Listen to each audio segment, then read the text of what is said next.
Kaya pala nagtataka ako na yung aking sangig.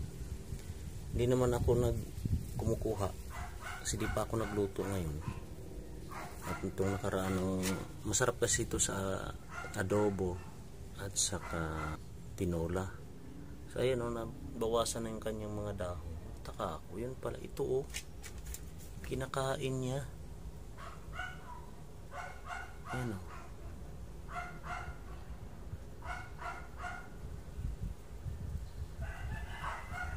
ang bilis pa naman kumain ng dahon.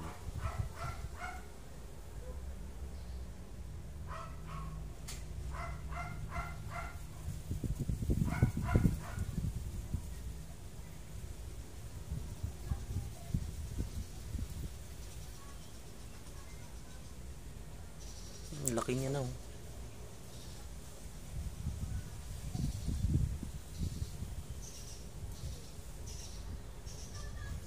bira ka, dinadali mo yung sangig ko.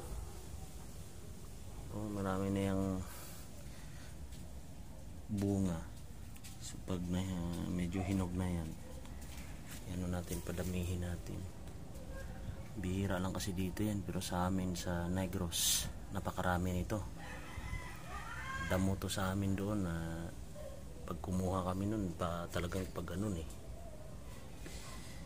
pakamay lang, hinahablot lang, panlagay sa tinola o kahit sa adobo. Ang pabango, para siyang tanglad. Dito meron din tayong tanglad katabi lang. Pag taga probinsya ka talaga ay hanap-hanapin mo tong ganitong mga panlagay sa nilulutong ulam. Wala, ubos na agad yung kabilang side ng dahon. Napakabilis yung kumain ng dahon ng sangig. Kanina buo pa yan ngayon wala na.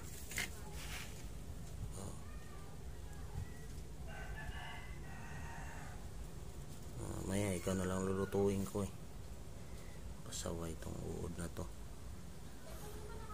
Bagay, naghanap buhay lang din siya dyan dahil kakatapos lang ng bagyo, wala yata siyang pagkain.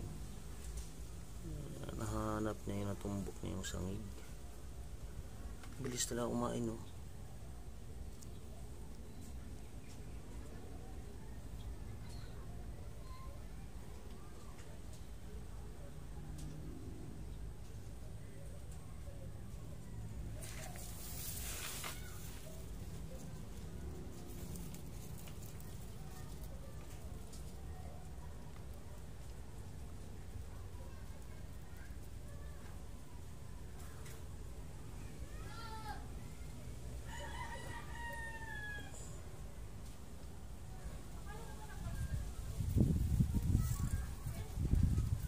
Hayaan natin ito maubos yung ating sangig, wala tayong panlagay.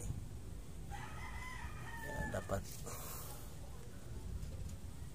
ma-relocate natin siya. Hanap siya ng iba niyang may lagyan natin puno na doon siya kakain. Ang bilis kumain.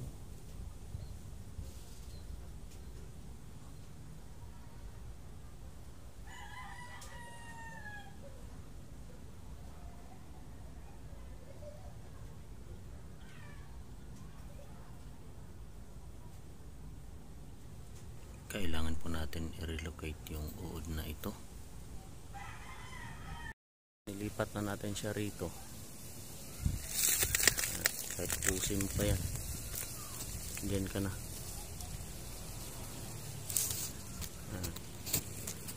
Ano siya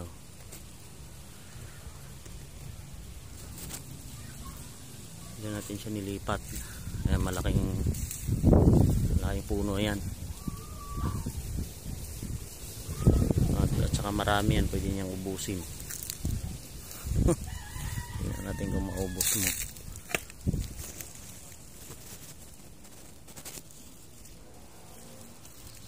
Ayan siya. Andyan ka.